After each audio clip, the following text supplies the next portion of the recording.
was horrified to discover that an eerie human head doll had appeared in my dollhouse. Who are you? I didn't put you there. Not only that, but I also found that the Smith couple, who should have been lying in bed, were now sitting up tensely.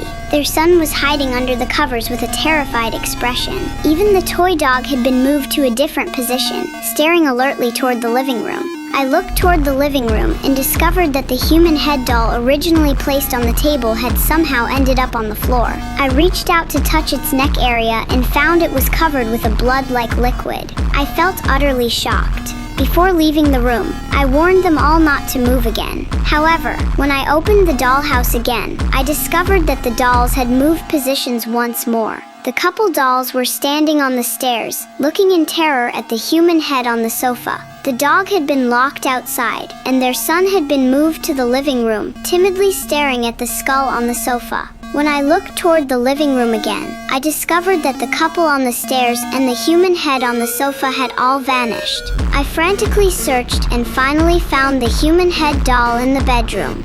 Smith, I think you're haunted. I fearfully returned to bed, thinking about how to get rid of that terrifying head. The next day I bought a police officer doll at the toy store and put it in the dollhouse. You'll get to the bottom of this, Ethan. But that night I discovered the police doll lying on the ground with its head missing and large bloodstains on its neck. The doll family also looked terrified. I frantically searched for that head and finally found it hiding in the bathroom mirror. Stay away from the Smiths. Stay away from me too! The next day, I went to the toy store again.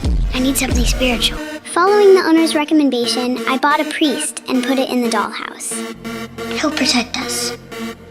Good luck. After nightfall, I checked the situation again and saw the priest holding an axe, constantly searching. Strangely, the head in the mirror had disappeared again. Just as I was puzzled, the flashlight began flickering eerily. In just those few seconds, half of the priest's body was sticking out the window. I hurried to the other side of the dollhouse and discovered that the priest had also been killed, losing his head and one arm. I quickly looked inside the house and found that head hiding behind the doll family, preparing to attack them. Look out! My voice alerted my mother, so I immediately dove under the covers and pretended to sleep. Evie?